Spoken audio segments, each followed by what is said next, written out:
Så långt åren han var fötter in i heimen, så var han till. Att Jesus gjorde människan lika märker att han gjorde en verilig närvaro. Och att mandomar han säger är lika verilig som guddomar han säger. Alltså han var 100% människa och 100% god. Hej, jag ska välkommen till VAKURLEIKI. Det är din Norberg som sitter här på här. Och jag tror kanske kanalen som ett VAKURLEIKI och det tror jag att vi tycker att VAKURLEIKI i evangelien och Bibeln och jag ska också vi som kristna kommer bära upp om att en VAKURLEIKI och vi att både och malborde.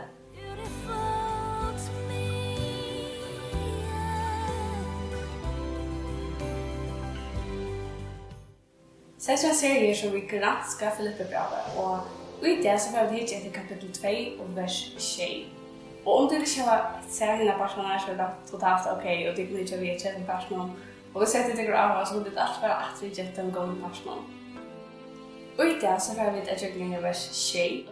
Vers 6 tar snör sig om 4 den herran som ber av ödlån. Och det är så vajs. Nej, alltså självån sägs han undan tog gör det sig en så tjänare och var människan lukar. Så vi ska bara spela det gott. Vad är vers eller några år och just det som ser ut. Vi får inte efter vers 8 och till nästa film, men det är så att hon kan lösa samman så är det att läsa vers 8 för det går.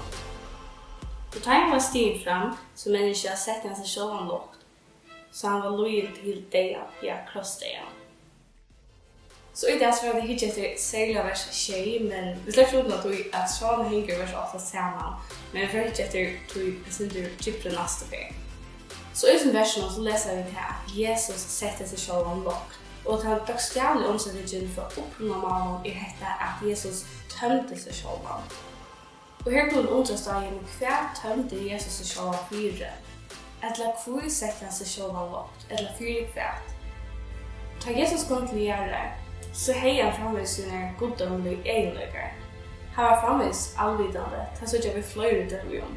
Med annat visste Jesus att Judas lärsvännen som var förra svudjan i Johannes 13:20. Han var en allvaldande och allmaktor. Här såg jag ta Jesus titla i stormen i Matteus 8:20. Jesus hejde sina egenläggare, men det var fjälder och en människa liggande. Här var skottomliga dörden var fjäld, så skojn hon. Här såg jag med annat av ombrödigarfjällen hon. Här skojn hon ekvilliga bjärst. Här var ta Jesus för vid Simon lärsvännen, nian av fjällen att hos av Moses och Elias. Här läser de i Matteus 16. Ett vers eller en sanger sigur, han fjällte goddoms egenlägger fløyre, og i manna løyre, og i uilate av løyre, og i som bjørnar kærløks underber, og frelse verset fullkomne han gjør. Orangen at han tømte seg selv av merker, at han gjør det seg ønske tjenere og var menneskeløyper. Etter gjør det han vil lete seg uinnekker, som har ångat til høye veldig godfyr. Och det är bara en som är större än människa som kan sätta sig lågt för att göras till människa. Origin att Jesus gjorde sig önska tjänare. Märker att Jesus läser i håll och levde ett liv för att tjäna ur människan. Och detta var vurst av Johannes evangelista. Det ständer, han lägger kläder som i alsar och tog lugnkläder och bant och fyr sig. Ta ett ögna så var hattkläder och fyrkläder, eller lugnkläder, och ett ejkänne för en tjänare. Det var brukt av träden som tack på. Och just detta för Jesus vi.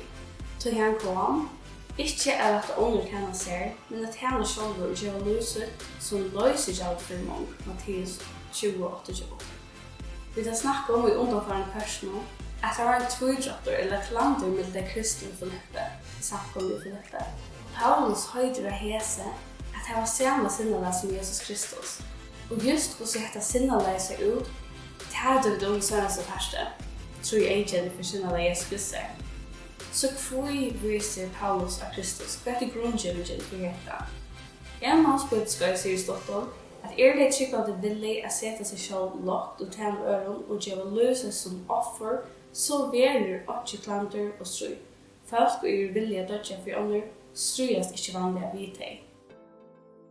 Så jag läser vi det versen om var människan, att han var människan lyker, eller ganska bättre, han tog sig plats i mamma lyker. Och det är Herren Jesus var inte skaptor. Han är inte och var inte en skapt värde. Han är till från avnom. så långt åren var fötter in i heimen så var han till. Att Jesus gjorde människan lika märker att han gjorde en verulig närvaro. Och att mandomar han säger är lika verulig som guddomar han säger. Det vill säga han var 100% människa och 100% god. Att Gud är satt människa och är sannar god är ökligt tro på för att kunna skilja och en sån här som vi kan undra oss där.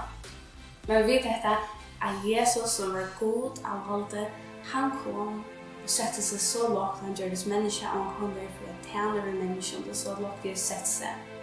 Nästa vers så för att snacka sin om vers 8 och 20 det är om Guds när Jesus loj för oss och tar för att nämna 3 ting som Jesus för med andra djurpen och tar han loj kross det han för oss skuld. I samband med versen så det djurpen inte det så har jag spurningar som vi känner att spela det om och till hästar ta in skiljer Jesus sätter sig så lågt och tömte sig själva för att ge mig en avgör frälsa utvid från en avgörande älskärve för sövotätje mot Jesus eller rätje han. Jag också det att han skiljer att Jesus är kommit hem för att skål för att ge oss en utväg. Så kan man inte annat än tacka mot honom. Men så är det våra personliga val. Väljer vi att tacka mot Jesus som våra personliga frälsare och få en utväg till himmels. Eller väljer vi att räcka Jesus och tacka avlösarna som är dig och ett överförtappelse i älskärven. Och det visst, vi har inte uppe på det nära magen, men det är just det som Jesus gör som tackar för oss om. Annars spurningar, skiljer jag att här Jesus gör det för mig, har jag varit att tidigt mot honom som min personliga frälsare. Här kan jag personligen säga ja, att jag gör det, att det tar jag något för skiljer till Jesus för dig för mig, att han tidigt mina synd, alla mina synd, och det var fantastiskt, och så var det yngst det är att jag mot Jesus, och yngst att han tog mina synd av sig. Men gå så vidt her. Jeg trodde ikke mot Jesus.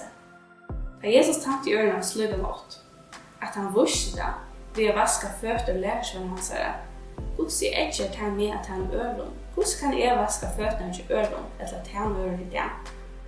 Så jeg har sett nok snakke til tilsyn, at Jesus gjør det, han setter seg så lågt, og han gjør det til arbeid som trealer gjør det til. For jeg viser til ham at han var kommet at tjene. Og jeg har alltid at jeg etcher oppgående som mennesker at jeg har øren øyst og teidig oppgående strævjer på og arbeid som ikke tog meg, men hva kunne vi gjøre? Ganske som bad, så er det ganske ikke alltid man vil, men det spyrer som foreldre kan man kan gjøre, og som kone og mamma så kan man gjøre mat og hjelpe og rota, det er alltid nok å ta til. Det var det, men øyest tidsen som vi ofte ikke tog meg, men det kunne vi gjøre til ære for Jesus, vi har tjäna över människan. Och kanske vi kommer bäst visa att det är någonting som vi inte tror. Så jag hade det inte att kunna göra ett arbete, tjäna Jesus i alla mått och ösen till det strävligt trubbel. Tusen tack för att du lyssnade vid det. Och nästa färg så glömmer jag att lägga så att det kommer om vers 8 och 9 så hittar vi att det nästa torsdag. Och jag glömmer nog att jag lägger kalender efter som du kan köra till 21 och testa ut och hemma sin äsne. Annars må jeg sige tusen takk for det. Takk for at du tittet vi. Tusen takk for at du damer videoen og at du deler deg til det gjør til at andre som er kristen og bygger følger og godt høyre kunne høre disse videoene. Så tusen takk for det. Og gjør egentlig det. Så vi ses til neste torsdag. Bye! Få en utvei til himmels. Eller velger vi det. Jeg vil ikke gjøre det.